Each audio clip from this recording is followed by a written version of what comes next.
Hello guys welcome back to my mini vlog ep. सबैजना सन्चै हुनुहुन्छ, म पनि सन्चै छु। साथीहरू के गर्ने, अब यस्तो पानी परेको छ, देख्न सक्नुहुन्छ होइन। पानी परेर खतम भइसकेको छ। यहाँ कसैका त गहुँ खेतमा हलन बिजोक भइसकेको छ होइन, काटेर राखेको बाली कठै। यो पानी चाहिने बेला पर्दैन हजुर, नचाहिने बेला यसरी पानी पर्छ, कुरै छुट्नु। अब के भन्ने, हेर्नु त गहुँ कसरी बिजा होला मान्छेका खाने बेला। हेर्नु त कस्तो मेहनत गरेर काटे हुन्छन् गहुँ न। पानी पनि कति पर्न सक्यो हो क्या, यस्तरीका चाहिने बेला पानी पर्दैन हजुर, नचाहिने बेला पानी चाहिँ यस्तै हो भन्ने र के सिजन गाउँमा काटेर राख्ने बेला भइसकेको थियो हेर्नु न। यसरी पानी परिरहेको छ साथीहरू, देख्न सक्नुहुन्छ। यस्तो छ आज माहौल, बिहान पनि पानी परेको थियो, अहिले पनि पानी यस्तो छ भने साथीहरू के भन्ने। कस्तो भयो होला है, त्यत्रो किसानहरूले मेहनत गरेर काटे हुन्छ भन्न गाउँ भन्न लगाएको हुन्छ, यस्तो छ हालत अब कन्डिसन।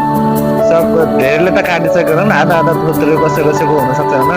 त्यही पनि अब भगवान्ले यस्तो गरिरहेको छ, अब के गर्ने। अब जो दुःख गर्छ त्यसलाई नै भगवान्ले यस्तो म त लाटै हान्छु भनौँ भन्न न। भगवान्ले पनि त्यस्तो गरिदिन्छन् कि पानी नपर्ने हो नि त अहिले। अब गाउँ सबै